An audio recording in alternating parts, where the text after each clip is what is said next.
आंबा बागायतदारांनी यंदा या 2025मध्ये एकंदरीत मला तर वाटतं हे नुकसानच आहे, कारण आंब्याची मोहर जोपर्यंत आता बाहेर पडायला पाहिजे होता, म्हणजे एकंदरीत त्याला आता फुलं आली पाहिजे होती पुढे, म्हणजे परागीकरण होऊन त्याच्या पुढे आंबा तयार होणार होता लवकरात लवकर, म्हणजे जे आपण डिसेंबर जानेवारीपर्यंत वाटाणे आला तरी आंबा झाला पाहिजे होता.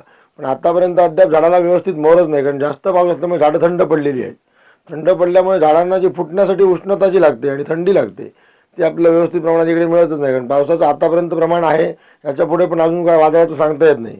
आता हे नवीन परत मोंथा वादळ आलेलं आहे, त्याच्यानंतर परत आणि काहीतरी वादळ येऊ शकतात. त्याच्यामुळे पावसाचं क्लायमेट मागे पुढे असल्यामुळे आंब्याच्या बागेचा यंदा जो विषय आहे, म्हणजे आंबा बागायतदारांनी खरेदी केलेल्या सुद्धा ज्या बागा आहेत त्यांचं सुद्धा यंदा लॉसमध्ये होते असं मला तर एकंदरीत वाटतंय. दिल्लीमध्ये म्हणजे आता बागा लोकांच्या पुढे होतं, म्हणजे आमच्याकडे आता काही शेतकरी आहेत, रमेश सावंत आहेत, इतर लोक शेतकरी आहेत ज्यांच्या बागा लवकर येतात, कारण जे म्हणजे कापावर आहेत, कातळावर बागा आहेत, त्यांच्यासुद्धा यंदा बागा आपण ह्याच्या आता बागेमध्ये उभे आहोत, ही बागसुद्धा खूप लेट येते, म्हणजे लवकर येते पण यंदा पावसामुळेच लेट होत आलेली आहे. त्याच्यामुळे आंब्याला जो रेट मिळाला पाहिजे तो एकंदरीत आपल्याला दरवर्षी आधी मिळत नाही, कारण आंबा आपला लेट होतो. आणि जर लवकर व्हायचा यंदा होता, लवकर होणार होता आंबा व्यवस्थित, तर पावसाने परत घोळ घातला. त्याच्यामुळे आंब्याचं यंदा बऱ्यापैकी नुकसान आहे.